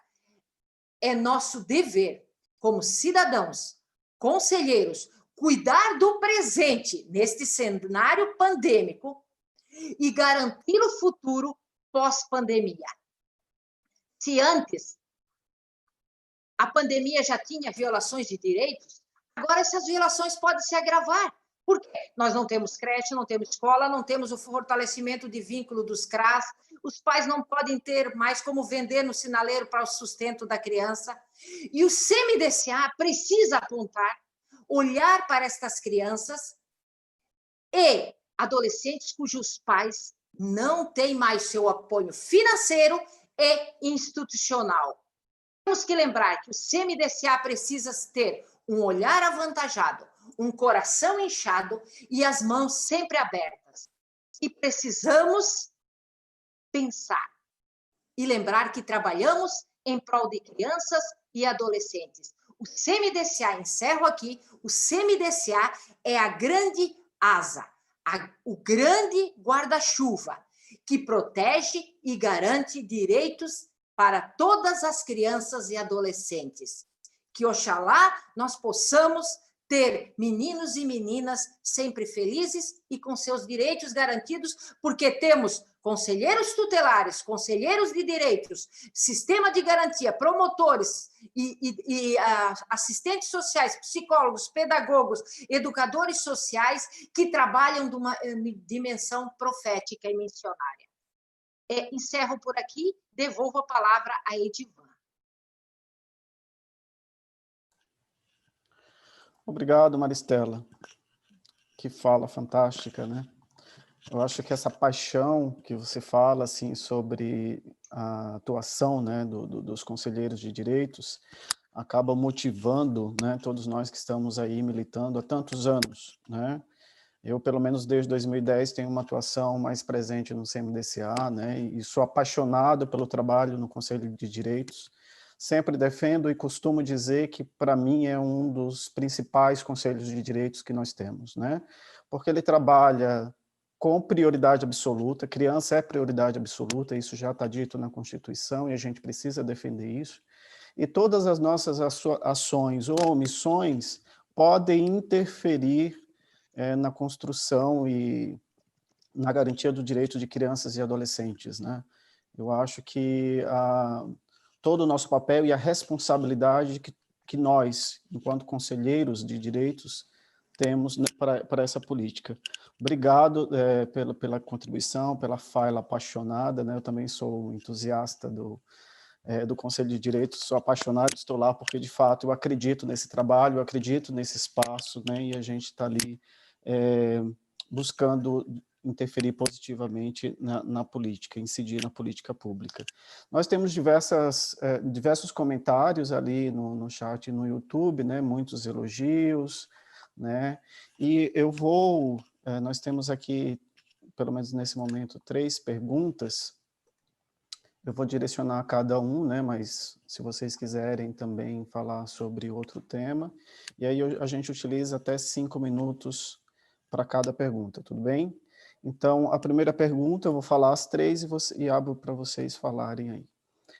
Uma pergunta para o doutor João, que a Maristela também coloca ali sobre a questão das reuniões remotas, né? E aí a questão é justamente isso. Se não está previsto na lei, é possível fazer deliberação, né, por reuniões remotas, né? Tem uma pergunta para o doutor Murilo. O Conselho Tutelar tem responsabilidades em suas ações, assim como os gestores. E quando o Conselho de Direito é omisso, quem é a responsabilidade por suas faltas de ações? E aí temos uma pergunta para a Maristela, que vai um pouco nessa linha que você já apontou, Maristela, sobre a utilização dos recursos do fundo nesse momento de pandemia, né? A gente sabe que tem uma orientação, né, do Tribunal de Contas de Santa Catarina, também o CONANDA emitiu também orientações a esse respeito, se tu puderes depois comentar sobre a utilização de recursos do fundo nesse momento de pandemia. Doutor João, o senhor tem até 5 minutos, por favor. Bom, obrigado, Edovan. A pergunta, né, sobre as reuniões remotas, a minha resposta é bastante simples. Não só pode, como deve ser feita, né, as reuniões remotas. O que não pode é paralisar um serviço essencial como o Conselho de Direitos, né? Mesmo que eu acredito que não existe nenhuma lei que vede expressamente a realização por videoconferência, né? Se não há vedação, o próprio conselho pode deliberar, né, aliás, deve deliberar nesse sentido, de que forma organizar as suas reuniões por videoconferência. Esse é um novo normal da nossa vida, né? Mesmo quando a pandemia passar, e oxalá passe logo, nós vamos poder permitir, eventualmente, que as reuniões continuem sendo realizadas de forma remota, né? Ou ainda que seja feita parcialmente presencial, com aqueles conselheiros que são de outros, estão em viagem, ou, por exemplo, no caso do Conselho Estadual, que não possam se deslocar até a Florianópolis, possam participar por videoconferência. Bom, me parece que isso é fora de questão, né? Agora, claro, é importante que o Conselho se reúna e delibere pelo menos uma metodologia mínima para garantir que essa reunião seja bem realizada, que seja gravada, né, que eventualmente seja até disponibilizada no YouTube do município, que as pessoas possam assistir, porque as pessoas podem assistir às reuniões dos conselhos de direitos, né? Qualquer pessoa pode assistir, né? Os conselheiros tutelares, por exemplo, devem participar das reuniões, ou pelo menos um conselheiro, né, participar das reuniões do CMDCA, com direito à voz, mas sem direito a voto, obviamente, né? E outros profissionais, né, outros integrantes da rede de proteção, como promotores de justiça, juízes, delegados, os trabalhadores do SUS, da educação e assim por diante, né? E, aliás, é importante que estejam presentes nessas reuniões, ainda que virtualmente, né? Para que possam exercer também o controle social sobre um órgão que é de controle social, né? Vejam que maravilha que é o Estatuto, né? Porque os conselhos de direitos também estão submetidos ao controle como qualquer outro órgão público, né? Ainda que não sejam remunerados, o fato de existir uma estrutura pública, né, que necessita, então, de uma estrutura de equipamento administrativo, né, como a Maricela colocou muito bem, a importância de ter ali uma pessoa, eventualmente, claro, se for um município maior, certamente tem que ser uma pessoa exclusivamente para aquilo, mas se for um município pequeno, pode ser uma pessoa que cuide de mais de um conselho, eventualmente, dependendo do porte do município, né, a gente tem que ter essa noção de dimensão de realidades distintas. Nós temos municípios com 2, 3 mil habitantes em Santa Catarina, né, que não seria cabível a gente ter um secretário para cada conselho, né? Mas que a gente tenha, assim, essa estrutura administrativa mínima para permitir que os trabalhos do conselho sejam bem realizados, não só as reuniões, como a expedição de ofícios, o controle de prazos, análise das respostas, a construção, enfim, de documentos técnicos, né? Enfim, cuidar da parte burocrática do conselho. Mas, enfim, o que eu queria... A pergunta foi com relação a essa questão, né, das reuniões virtuais. Eu queria dizer que não só pode, como deve, né, e me parece que aqueles conselhos que não estão mobilizados nesse sentido devem imediatamente iniciar esse processo, né, de reuniões virtuais, inclusive sob pena de responsabilidade, né, porque nós estamos no meio, não só porque estamos no meio da pandemia, que exigiria uma atuação ainda mais efetiva do Conselho de Direitos, mas porque, independentemente da pandemia, o Conselho de Direitos tem atribuições legais que devem ser exercidas, né? Como a elaboração dos planos, acompanhamento, controle das políticas públicas. Como que o Conselho vai deliberar, né? Como que o Conselho vai aprovar seu plano de ação e aplicação do FIA se não está se reunindo? Como que uma entidade que deseja executar um projeto, um programa dentro do território do município e precisa se inscrever no CMDCA, como que ele vai fazer se o Conselho não está se reunindo, né? Então, como o Murilo falou bem, né, a gente às vezes olha muito para as ações e esquece de olhar para as omissões, né? E às vezes as omissões são mais graves do que as ações que são feitas. Então é importante que os conselhos se reúnam, sim, por videoconferência, de forma estruturada, de forma pública, de forma republicana, de forma impessoal, né? Muito cuidado agora, acho que a Maricela vai falar um pouco, né, depois com relação à utilização dos recursos do FIA nesse momento.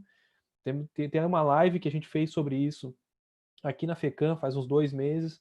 Se alguém tiver interesse, pode também assistir lá, né, para aprofundar, porque a gente tem percebido alguns movimentos preocupantes de conselhos de direitos, na melhor das intenções muitas vezes, mas querendo substituir as políticas públicas com os recursos do FIA, para comprar cesta básica, por exemplo, né? Temos que tomar esse cuidado, porque existe dentro do SUAS, né, os benefícios eventuais, existem políticas públicas para isso. Então, temos que tomar cuidado, está se aproximando época de eleição, né? Então tomar cuidado com o uso também do CMDCA e do FIA para fins político-partidários, né? Então tudo isso a gente tem que ficar bastante atento, né? Sei que já respondi mais do que a minha pergunta, mas era isso que eu queria comentar. Obrigado.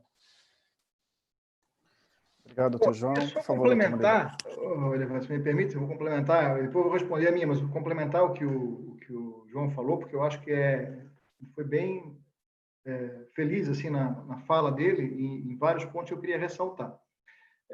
Primeiro, e antes de mais nada, eu acho que é fundamental que os conselhos de direitos eles tenham uma atuação transparente, máximo de transparência na sua atuação.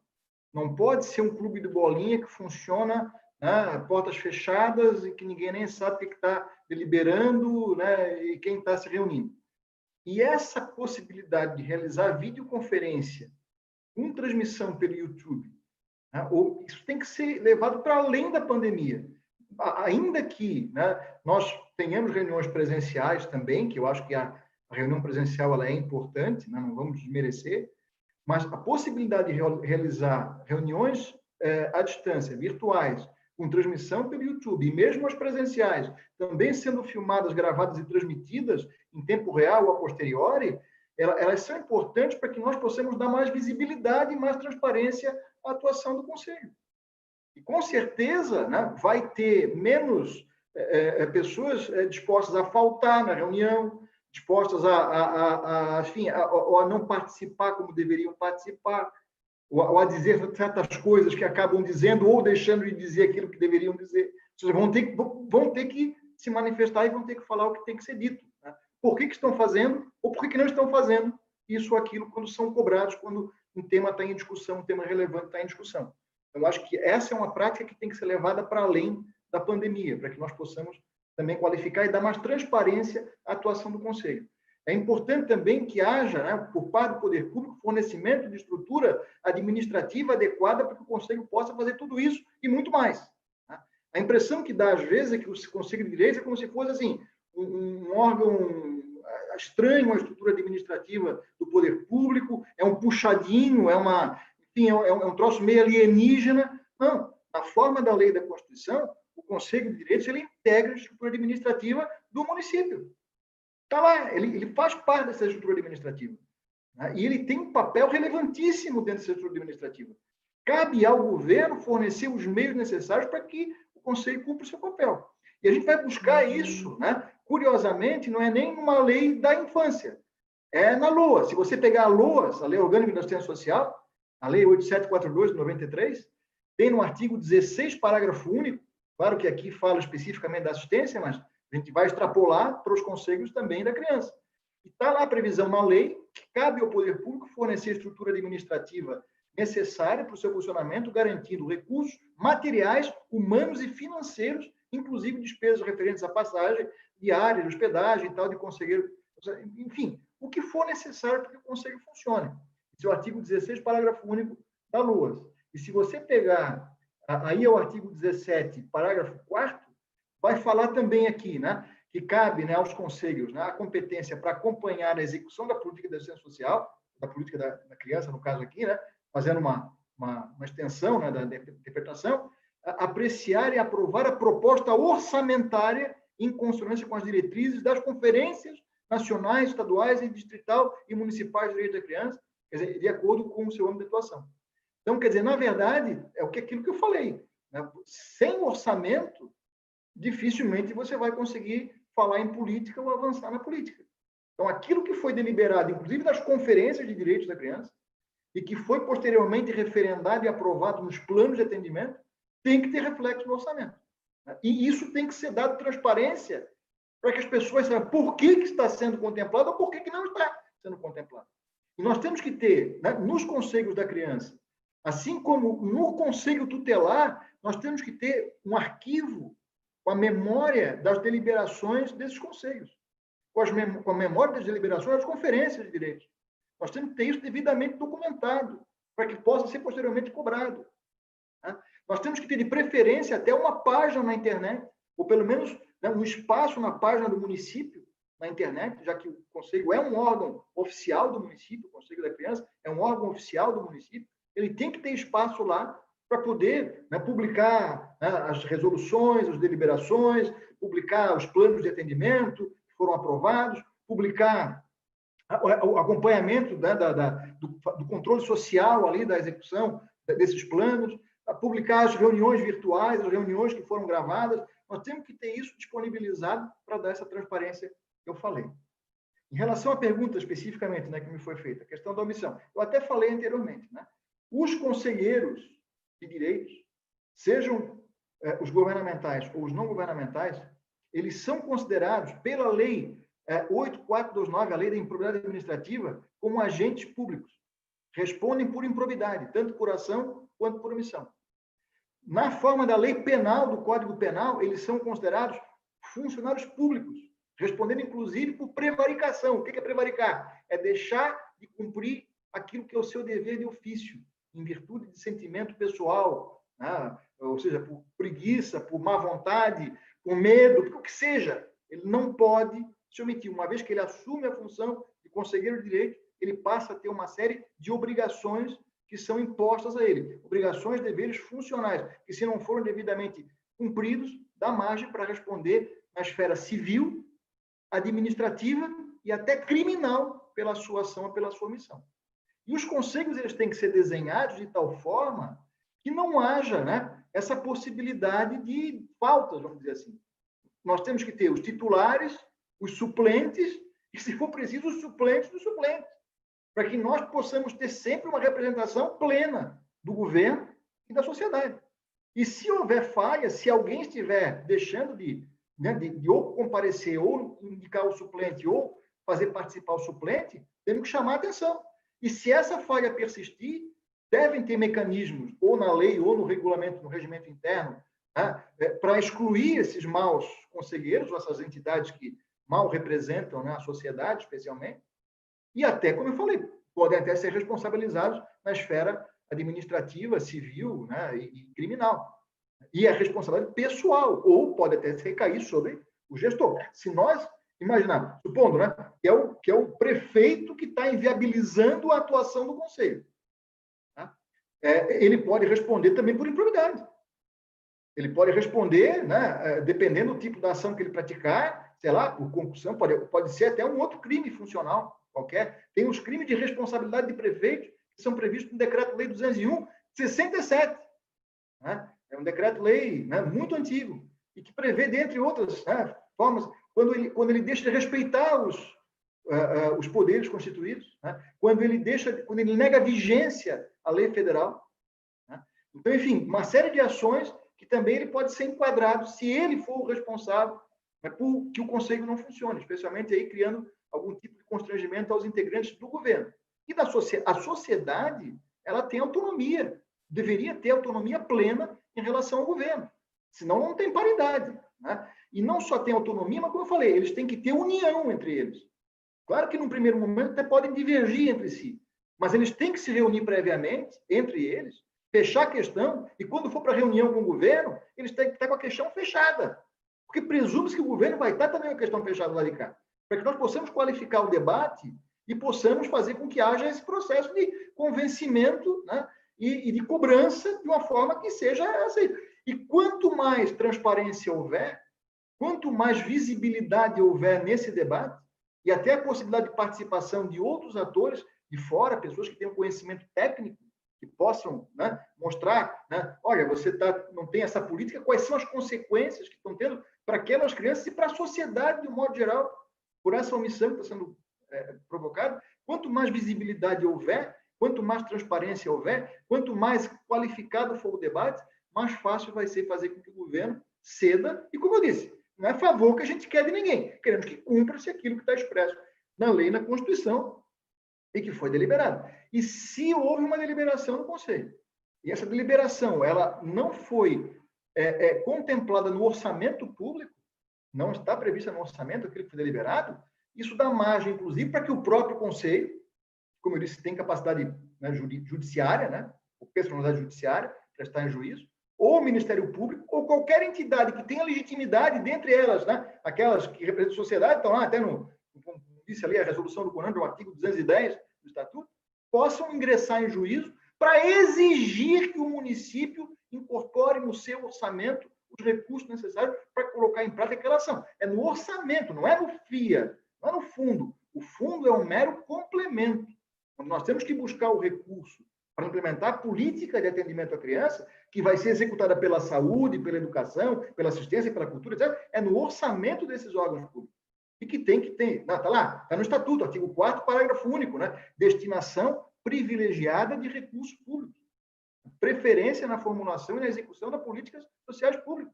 Isso é o que compreende, né, a garantia de prioridade absoluta que é prevista no artigo 217 da Constituição. Então, quer dizer, não é a favor que a gente quer. Agora, aquela história, tem que ter do lado de cá, né, tem que ter organização, né, tem que ter meta estabelecida, tem que ter uma estratégia definida e tem que ter a coragem de fazer o que tem que ser feito. Porque se ficar de braços cruzados sem fazer nada, nada vai mudar. Agora, se souber como agir, se houver essa organização, essa união, essa aproximação entre todos, em prol desse bem comum que todos nós queremos, a coisa muda. Né? Inclusive para que nós possamos dotar essa estrutura administrativa, para que nós possamos ter os meios de transmissão em tempo real, de gravação das reuniões, para que nós possamos ter meios de chamar, né, os suplentes quando houver, né, os suplentes por qualquer razão não puderem comparecer. Enfim, tem os meios nós podemos encontrar. E se hoje não tem previsão no regimento interno, por exemplo, nada impede que isso venha a ser previsto. Né? E tem muitos exemplos por aí de regimentos internos que já prevêem isso tudo. E tem muitos municípios que dotam seus conselhos de uma estrutura muito boa. Né? Como disse o João, talvez não exclusiva para o CMDCA, mas para os conselhos em geral, para que tenha uma secretaria executiva, para que tenha uma página na internet, para que tenha, né, o arquivo físico e virtual das suas deliberações, das suas reuniões e tudo mais. Enfim, é possível. Né? E como eu falei, ninguém quer favor. Nós queremos simplesmente que se cumpra aquilo que está na lei, na Constituição, e se priorize, no caso do Conselho da Criança, se priorize a criança também nessa parte de estruturação do Conselho. Obrigado, doutor Murilo. Maristela? Sim. Bom, o Murilo e o João já falaram bastante e deram pistas excelentes e que eu também vou reforçar algumas aqui. Bom, no que tange a utilização dos recursos do FIA. O que nós não podemos cair é naquela história, o FIA é o tudão. Ele serve para comprar casa de acolhimento para as crianças, porque é para a criancinha, então pode, usa o recurso, não tem problema, porque o juiz e o promotor autorizou, e vamos lá, toca o baile. Não pode. É para comprar cesta básica porque é para crianças. Não, ele tem a sua... é para comprar um carro para o bombeiro porque tem que atender, inclusive, gestante e criança. É impossível algumas coisas que acontecem, nós não podemos ter essa dimensão. Agora, para a utilização do recurso do FIA, os dois já mencionaram anteriormente, e eu vou repetir, precisa plano de ação e plano de aplicação, ou seja, precisa estar ali algo bem fundamentado. Nós não podemos simplesmente sair a bel prazer e quem quer dinheiro? Quem quer dinheiro? Não, nós não somos distribuição de recurso público. Nós somos conselheiros que definimos políticas públicas. Agora, para balizar, já foi falado, resolução 137 do CONANDA, que eu creio que Murilo participou na construção dessa resolução, que a gente muito discutia às vezes, e aí teve algumas situações e alterações bem substanciais. Bom, temos a recomendação do CONANDA, que creio que saiu essa recomendação agora em abril. Não tenho assim a data aqui, mas no início de abril.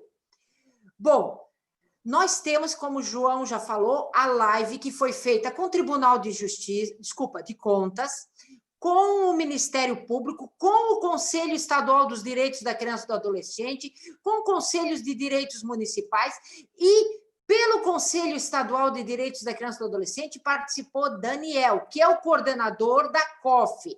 Daniel, ele está se apropriando muito profundamente desse tema, junto com os colegas conselheiros da comissão, e que podem estar também sinalizando uma resolução, algumas orientações também, mas eles têm uma performance muito boa. Agora, de tudo isso, na dúvida, pergunta. Alguém vai responder?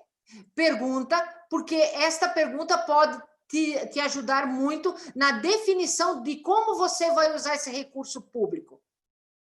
E não pode ser para comadre, para compadre, ou porque não sei o que e tal. É um recurso público que define ali, não política pública, porque tem os orçamentos da assistência, da saúde, da educação, do obras, do saneamento e tal. Mas do esporte, esse é um recurso para algo extraordinário, algo que precisa ser implementado e não pode ficar financiando uma vida toda. É um tempo previsto e um tempo de término. Assistam essa live, que estava Daniel, estava João, estava o Tribunal de Contas, que é muito esclarecedora. Eu sugiro que vocês acessem esse material. E seria isso, eu acho que os colegas foram também muito felizes nas colocações deles e engrandecer esse momento dessa utilização do recurso do FIA. Perfeito, Maristela, agradeço. Em nome da FECAM, EGEM e Associações de Municípios, eu gostaria de agradecer a participação de vocês, né, os nossos palestrantes, o doutor João Luiz Botega, o doutor Murilo Giacomo, a Maristela, né, por essa participação aqui na live, que trouxe grandes contribuições, né, muitas reflexões, e aí também gera mais perguntas para depois a gente, nas nossas bases, continuar discutindo, porque, de fato, é um momento único que a gente precisa buscar alternativas para atuar nesse momento de pandemia, né? A gente precisa, de fato, nos unir para buscar alternativas e caminhos para o enfrentamento da pandemia e garantir que crianças e adolescentes não sejam penalizados por essa situação. Então, mais uma vez, gostaria de agradecer a participação de vocês. Gostaria de agradecer também, em nome da FECAM, EGEM, Associação dos Municípios, a todas as pessoas, né, que participaram ali e contribuíram ali no chat e no YouTube, né, que estavam assistindo até agora. Agradeço, boa tarde a todos e todas, e até a próxima. Nos vemos por aí. Cuidem-se. Quedem-se em casa. Eu que agradeço aí. Um abraço para vocês. Valeu. Terminou já a transmissão?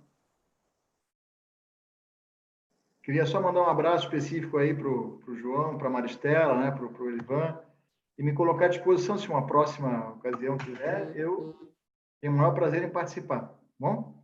Prazer revê-los também. Cuidem-se. Cuidem-se. Porque, especialmente aqui, o negócio de Santa Catarina não está fácil, né? O negócio está bem complicado em termos de Covid, né? Eu acho que é o estado que está tendo mais problema hoje, né? Sim. Os índices aí estão bem altos. Sabe que o sogro do meu irmão pegou, né? Só um minutinho, doutor Murilo. Está fazendo o encerramento ali no YouTube? Ah, tá, desculpa.